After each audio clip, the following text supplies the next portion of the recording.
Hello friends! తొందరలో బెల్లంకొండ వారి ఇంట్లో పెళ్లి బాజాలైతే మోగనున్నాయి. బెల్లంకొండ సురేష్ గారి కుమారుడైన బెల్లంకొండ సాయి శ్రీనివాస్ తను ప్రేమించిన కావ్యారెడ్డితో తొందరలోనే పెళ్లి బంధంలో అయితే ముడిపడనున్నారు. చెప్పాలంటే టాలీవుడ్‌కి ఇది వెడ్డింగ్ సీజన్ అని చెప్పొచ్చు. ఎందుకంటే రీసెంట్‌గా 'రష్మిక మందాన' అండ్ 'విజయ్ దేవరకొండలు' ఉదయపూర్‌లో డెస్టినేషన్ వెడ్డింగ్ చేసుకున్నారు. అండ్ ఆ తర్వాత హైదరాబాద్‌లో అంగరంగ వైభవంగా 'అల్లు శిరీష్' అండ్ 'నైనికా రెడ్డి' పెళ్లి చేసుకున్నారు. అండ్ ఇప్పుడు బెల్లంకొండ సాయి శ్రీనివాస్, కావ్యారెడ్డి అయితే పెళ్లి చేసుకోబోతున్నారు. మార్చ్ 8న అయితే బెల్లంకొండ శ్రీనివాస్ అండ్ కావ్యారెడ్డిల నిశ్చితార్థం హైదరాబాద్‌లో బంధుమిత్రులు అండ్ ఫిల్మ్ పర్సనాలిటీస్ మధ్యన అంగరంగ వైభవంగా అయితే జరిగింది.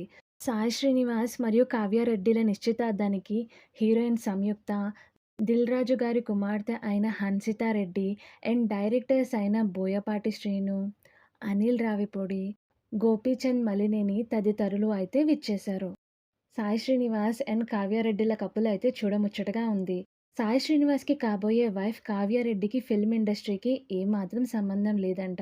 ఆవిడ totally out of the film industry బ్యాక్‌గ్రౌండ్‌కి చెందినవారు. అండ్ ఈవిడ ఫాదర్ వచ్చేసి ప్రముఖ లాయర్ అంట. Congratulations to the couple.